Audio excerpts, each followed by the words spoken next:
Assalamualaikum warahmatullahi wabarakatuh.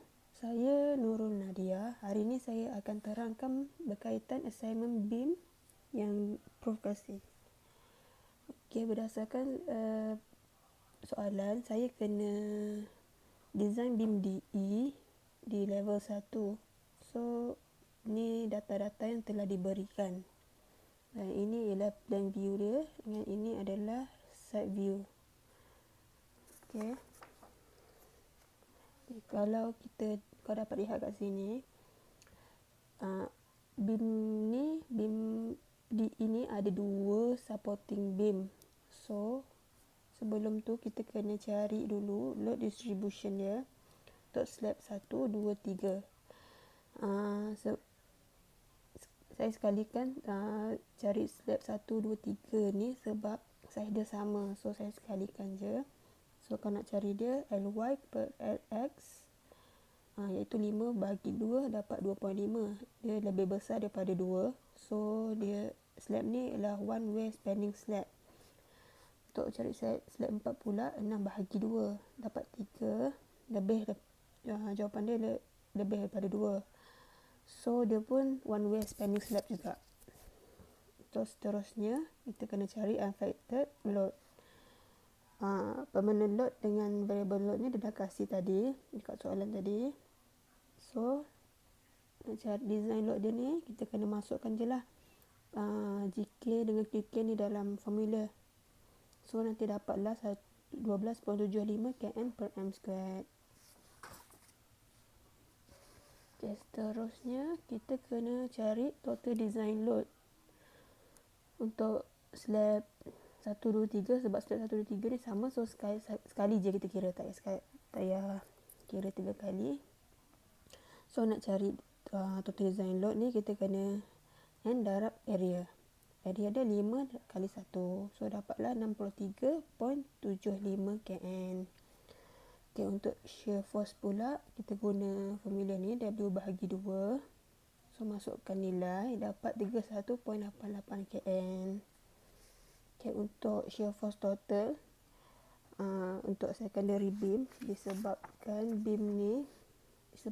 supporting beam ni dia ada dua arah macam ni, tapi dia dua-dua sama saiz. So kita darab je dengan 2. So dapatlah 63.76. Dan secondary beam 1 dengan secondary beam 2 sama bentuk. So jawapan dia pun sama. Okay, lepas tu kita kena analisis beam DE. Okay, nak analisis beam DE ni, kita kena kira self weight of brick wall ni dulu. 3 kali 4. 4 ni ialah height dia, tinggi dia. So dapatlah 12. Lepas tu kita kena kira affected load untuk beam DE, iaitu affected load ni ialah uniform load. So kita kena kira 1.3 darab 12, dapatlah 16.2. Okay, seterusnya nak kira uniform distributed load dia ni. Macam tadi juga kita kena kira N darab lebar. Tadi N darab area, sekarang kita N darab lebar je. Lebar kita 1. So 12.75 kali 1. N ni yang dapat yang dari slab tadi. Okay. Lepas tu kita kena kira total factor UDL load from slab surface of brick wall. So kita kena tambah je lah ni tambah ni. Dapatlah 28.95 kN per m. Okay, seterusnya kita kena cari moment dia. Moment dia macam biasa kita kena kira. Okay, 63.72 darab dengan 2 sebab ni panjang dia 2. 63.76 ni darab dengan 4 sebab panjang dia 4 lagi ke D ni. Lepas tu 28.95 darab 6. Lepas tu dengan titik tengah dia ialah 3. Tu RE 6 sebab panjang dia 6. Dapatlah RE nanti ni. Lepas tu cari FY dia. FY dia RD tambah RE tolak 63.76 tolak 63.76 tolak ni. Lepas tu dapatlah RD dia nanti. Lepas tu kita kena berdasarkan lepas tu kita kena buat lukisan ni. Berdasarkan lukisan ni kita akan dapat VED max dengan MED max. Ini MED max, yang ini VED max. Seterusnya kita kena determination of total design. Kalau nak determine total design ni, kita guna grade S275. Lepas tu kita kena cari WPL, required WPL dia, iaitu MED bahagi FY. FY ni 275. Tengok grade kita. MED yang kita dapat tadi bahagi ni, dapatlah 937.44 cm. Lepas tu saya try section 457 darab 152 darab 52.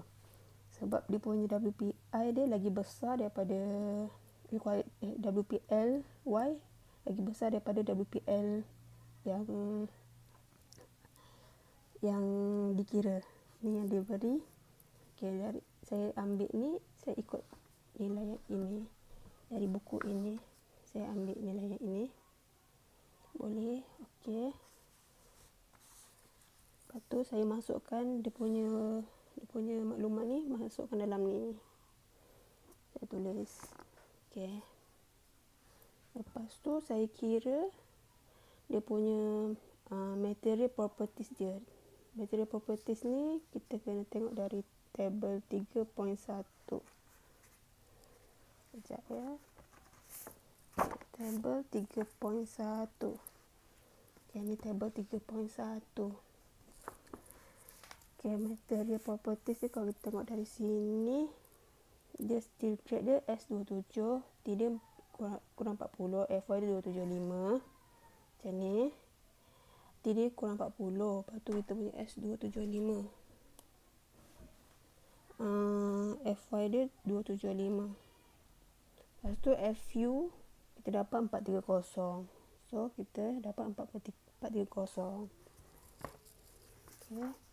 Seterusnya section classification. Yang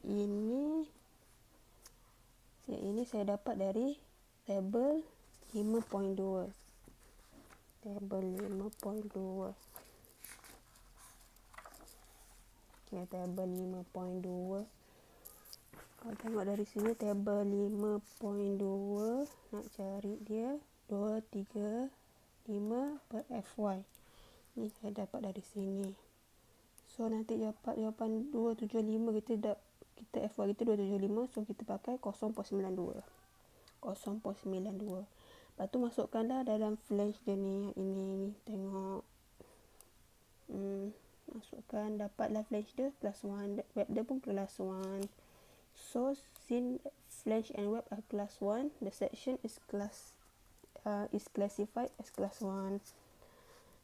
Seterusnya kita kena cari shear force resistance checking. Shear force resistance checking ni dekat sini. Dekat sini. Shear force resistance checking class 6.2.6.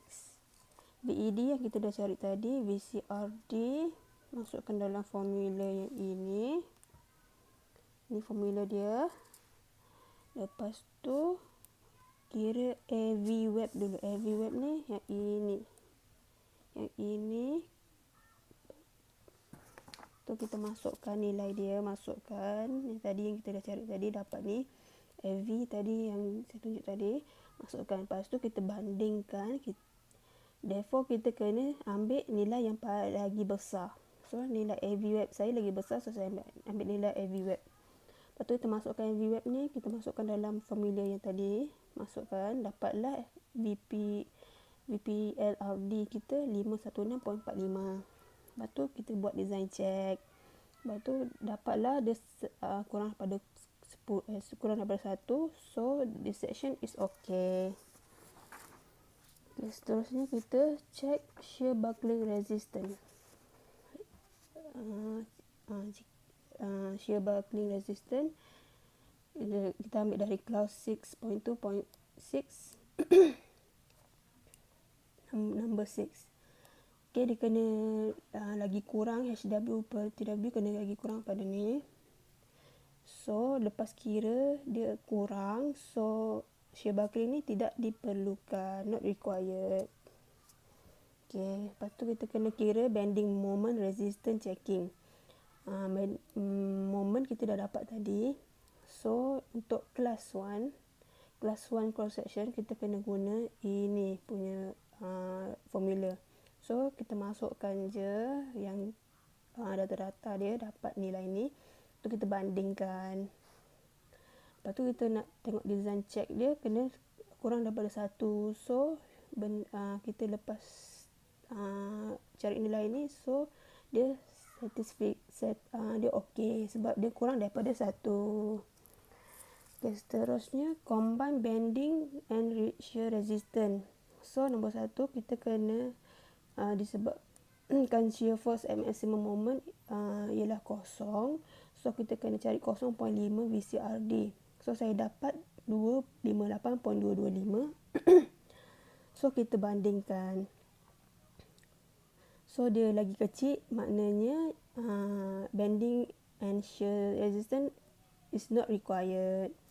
Lepas tu kita kena cari lateral torsion buckling disebabkan dia restrain, so LTB kita tak perlu. Okay, seterusnya kita kena cari serviceability limit check. Okay, untuk cari ni kita kena saya tak tahu ni panggil apa, saya panggil S-Max, S1, S2 tambah S3. Okay, untuk cari ni kita kena cari uniform load, lepas tu yang ini point load, yang ini point load.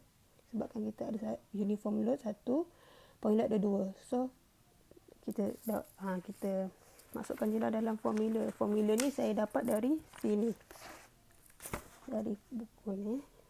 Okay, ini uniform load, yang ini point load. Sebabkan 2 point load kan saya pakai ni, satu dia satu kat sini, satu kat sini. Nanti kita kena carilah dia punya tu, masukkan dalam tu. So dapatlah, tambah semua dapat. Lepas tu S limit dia saya guna formula ni, dapat 30. So S max kurang daripada S limit, so dia okey. So maknanya section yang saya guna ni okey untuk design ni. Okey, ini untuk soalan yang kedua. Soalan yang kedua diminta untuk cari unrestrained. Kalau benda ni unrestrained, saya kena cari unrestrained. So saya terus skip ke lateral torsional buckling sebab langkah sebelum tu semua sama. So saya terus skip dekat LTB. So nak cari ni torsional buckling ni, kita kena cari effective length dia. So saya akan consider segmen BC ni sebagai effective length dia, sebab dia segmen BC ni more critical due to longer segment and longer bending moment. So nak kena cari LCR. LCR ni 1 kali 2000. So dapatlah jawapan dia. Lepas tu ni MED yang kita dapat tadi, MBRD ni formula dia. So nak cari C1, kita guna formula ni, M small dengan M large. Okey, dapat dah dia punya jawapan ni. Lepas tu masukkan dalam formula C1 ni. So dapat C1 ni masuk balik dalam formula MBRD tadi. Kita kena cari MCR dulu. Dapat MCR, kita kena cari MCR, kita masukkan lah data-data semuanya kita dapat ni, masukkan MCR, dapat MCR. Lepas dapat MCR, kita kena cari lambda ni, dapat nilai lambda. Barulah kita dapat nilai lambda ni, kita kena cari V dia dulu melalui HB. HB ni curve, nak cari ni curve ni kita kena guna kita kena guna mana yang ni, kita kena guna ni table ni. So lepas kita dah cari HB ni, kita punya ni lebih besar daripada 2. Lebih besar daripada 2. So kita punya ni ialah B ni lebih besar daripada 2. So B kita, imperfection factor kita ialah 0.34. 0.34 tu masukkan dalam ni. Masukkan dalam ni, dapatlah nilai dia. Lepas tu kita kena cari reduction factor. Chi ni formula dia. Lepas tu dapat dah nilai ni. Okey, dah dapat nilai semua, baru masukkan dekat MBRD tadi, moment buckling resistance. So lepas tu dapatlah moment buckling resistance dia. So kalau kita check balik, MED lebih besar pada MBRD. So this section is not okay. Sebab MED ni mesti lagi kecil daripada MBRD. So dia punya beam size ni kena increasekan lah. Kena increasekan. Section 457 kali 152 kali 52 ni is not satisfied. Hence, larger section should be used. Ini untuk soalan yang ketiga. Soalan yang ketiga ni dia minta, if the office is designed not based on simply construction, example continuous construction, what would you do differently from the above beam that you have designed? So, kalau diikutkan dari ni, kita design sekarang ni simple. So kalau tak nak simple, kita kena guna continuous. Kalau continuous ni rigid or semi rigid. So kita kena tukar nilai LCR.